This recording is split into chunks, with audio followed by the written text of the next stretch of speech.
filed them this year. 76. Just to give you a comparison, in 2019, we had less than 20.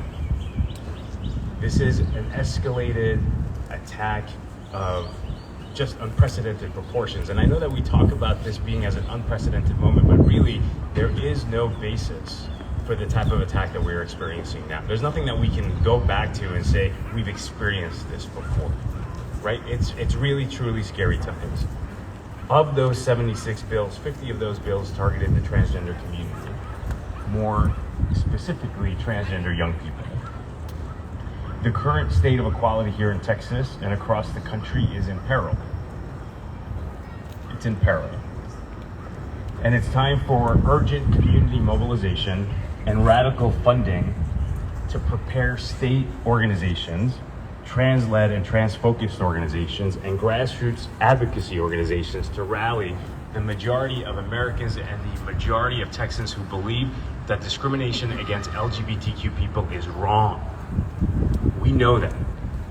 Everywhere we turn, whether it's Florida's Don't Say Gay bill or Idaho's attempt to criminalize life-saving healthcare by making it a felony for parents or doctors to support trans youth, or Iowa, Missouri, Kentucky, Arizona, Alaska, or Indiana's attempt to ban trans kids from participating in sports, there are efforts by these fringe extremist politicians to reject and set aside LGBTQ identities. These efforts in Texas have also included erasing symbols of support from classrooms, safe space stickers, flags, things that show kids that they have a safe environment to learn and grow so that they can focus on academics. We've also seen LGBTQ crisis resources from state websites trying to ban LGBTQ inclusive and historically accurate books and erasing transgender people from everyday life by spreading lies and disinformation about who they are. They're using the fear to promote as a divisive moral panic to secure political aspirations. And in the process, also trying to create such a hostile climate that will run so far back into the closet. But that's not going to happen. Make no mistake that cruelty here is the point. As a result of the nationally coordinated attack, we have seen a marked increase in bullying and violence against transgender Texans, youth and adult alike. The incidents demonstrate that our opposition's intentional efforts to deprive us of our humanity are working, and they're having dramatic consequences in the everyday lives of young people. We get calls at Equality Texas every day of people seeking support because of the pervasive bullying, because of the physical assaults that they're experiencing in schools, because teachers are afraid to be out, to be authentically themselves because they fear retribution. And if we hadn't been put through enough already, in the latest and most terrifying attempt at abusing power, the Attorney General and the Governor have put their full power of their offices to force the Department of Family and Protective Services to destroy families by ripping kids out of loving homes and placing them in a foster care system that is irreparably broken. In his zealousness to persecute trans youth and their family, Attorney General Paxton has appealed the injunction Land Illegal and the ACLU secured Friday and argues that it is automatically frozen. We consider the appeal baseless, just like the one in Court of Appeals dismissed earlier this week at our request. The trial court's decision makes clear how harmful and lawless the state actions are, and we will fight to ensure the properly issued injunction remains in place. As we know, the Attorney General has a troubled history following the law. There are no lies here. If any family is contacted by DFPS, notwithstanding the trial court decision, they should reach out to ACLU and Land Illegal's help desk immediately. Or you can go to texastranskids.org where you can find centralized resources from all of the organizations that are here today. These efforts, well, no, let's talk about the parents. One of the many parents I spoke to said, "My family is devastated. Too in shock to process a state-sanctioned witch hunt against us, resulting in my child being removed from my home, put into foster care. The chronic stress, the fear, the anxiety over giving my kid a basic necessary care doesn't feel real. These efforts to erase and vilify us aim to dim our light and truth, and instead encourage shame about our authenticity, so that we see it as shameful. The persecution of transgender kids and their loving families is fundamentally wrong. Trans kids, trans adults belong here and deserve an existence that is defined by joy and prosperity, just like all of us." I know that everything that I have said is heavy and somewhat overwhelming, but I do think that hate can only go so far. Every individual who is outraged by the government's intrusion into our lives can do something to move the needle. And you can move that needle towards justice. The moms who were part of this movie are an example of what love and sharing your story can do to change the hearts and minds of so many people across the country. I'm a mama's boy.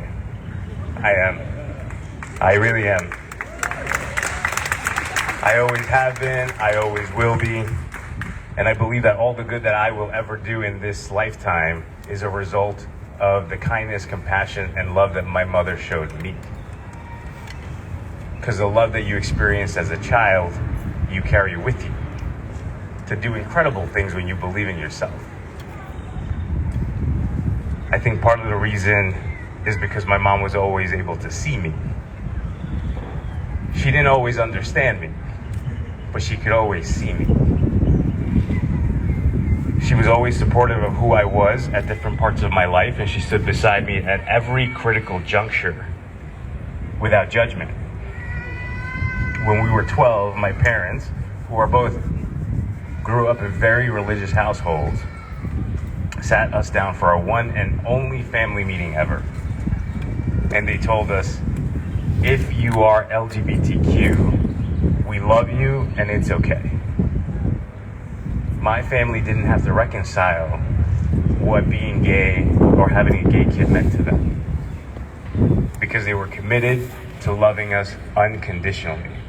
And this is the same love that transgender parents are giving their children every day. The idea that they could be removed to put into a foster care system that is broken, that will not show them the same love, that will harm them, is unforgivable.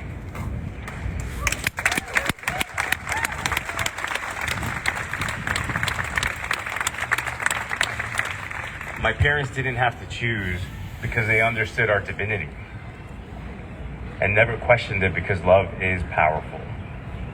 We must come together as a movement to meet this moment and work towards our shared goal of ensuring that this country is a place where LGBTQ people can be safe, can have access to the same opportunities as their peers, and can truly be accepted. We can all take small actions to achieve these goals. Moms, dads, siblings, friends, LGBTQ people, we need you now. To trans young people across Texas and the country, I'm going to continue to repeat this every single time that I'm near a microphone. You have done nothing wrong. Your value and inherent worthiness is not in question here. The actions of adults who know better are. Yep. You are perfect just the way you are, and there are countless people, look around, here fighting for you in Texas, in Arkansas, in Louisiana, in every southern state that you think does not want this type of equality. And we will continue to fight alongside you, because we understand that you deserve to live happy, authentic lives without government intrusion. Thank you very much. Thank you all for being here. We have one more speaker, Ms. Kimberly Shaffer.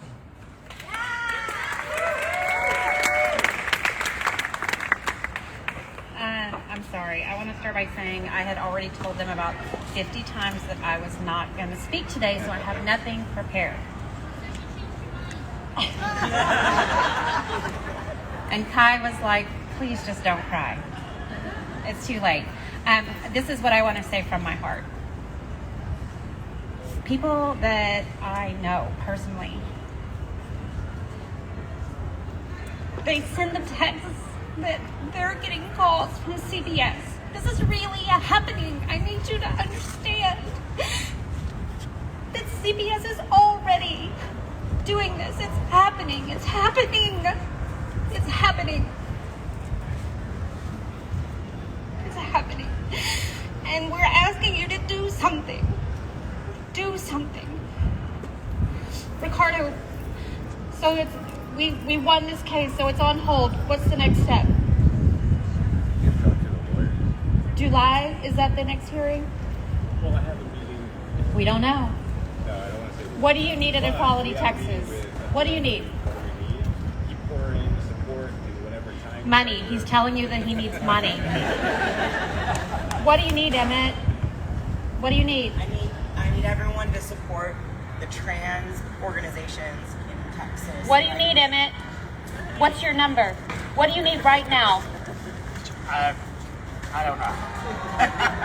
No, trans organizations are not in this position generally. What do you need? I mean, we need support. We're getting a lot of support, but we need a lot of resources. Like right now, we have an issue where our staff capacity. If somebody came to you and said, I have all the money in the world, Emmett, how much do you need right now to help these kids? Give me all of it. These kids are worth all of it. So there's lots of organizations that are all doing the work, and every single one of them have a vital role to play. Get your kids involved. They have classmates that are LGBTQ. Have a car wash. Have a barbecue. Tag all the organizations. Let them know that you're raising money for them. Literally do something. We sit here and we tell you that it's happening, but I don't think you understand. People that we've been fighting with for years have left Texas. They've run. And some of the people ran from Texas and now they're in states that are also moving the same damn bills. Help us. Help us.